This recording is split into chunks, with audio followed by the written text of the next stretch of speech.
Nous ne pouvons plus discuter avec des gens qui refusent d'écrire sur un papier qu'ils sont parfaitement compatibles, évidemment, avec les lois de la République, que la loi de la République est supérieure à la loi de Dieu. Vous étiez dans un monde de construction pour la présidentielle de Mélenchon. Il y a bien longtemps. Des traditions, des habitudes. Vous avez de plus en plus de familles qui sont influencées. Il y a tout un pan de cette loi qui vise justement à protéger la liberté de conscience et à lutter contre les dérives sectaires. Par exemple, les certificats de virginité, vous avez de plus en plus de familles qui sont influencées par des courants évangélistes venant des États-Unis qui demandent, comme aux États-Unis, des certificats de virginité. Donc c'est pour ça que...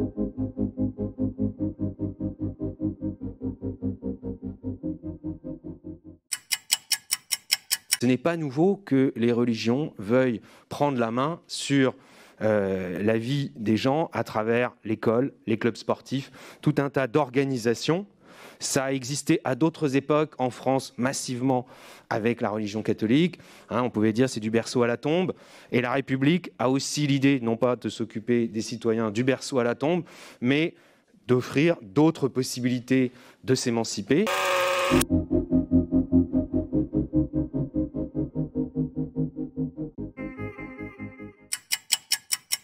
Il n'y a pas que l'islam qui est concerné, les évangéliques est un problème très important. Alors pas de même nature, évidemment, que l'islamisme qui fait des attentats, qui donne des meurtres. Mais enfin, il y a du soft power de pays étrangers. Quand vous financez sur le sol national des religions... Ce sont des groupuscules en France. Mais quand vous dites que vous n'êtes pas inquiet...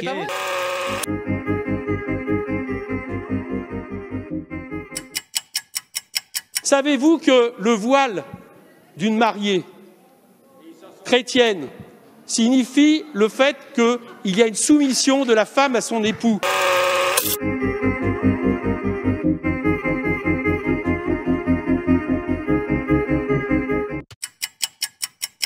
voudrais vous lire ce qu'écrit Famille chrétienne sur le sens de la première communion. La première communion concerne fondamentalement deux personnes, l'enfant et Jésus. Ce n'est pas une démarche à sens unique, c'est une rencontre. Et malgré les apparences, celui qui prend l'initiative n'est pas un enfant, n'est pas l'enfant, ni ses parents, c'est Dieu lui-même.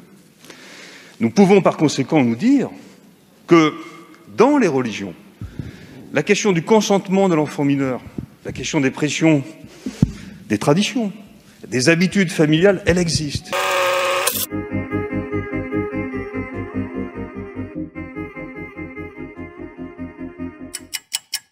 Rappelez-vous cette histoire du chanoine de Latran. Quel est l'intérêt historique, politique pour la France d'avoir un président de la République curé d'honneur de la paroisse du pape? Personne n'a encore compris pourquoi.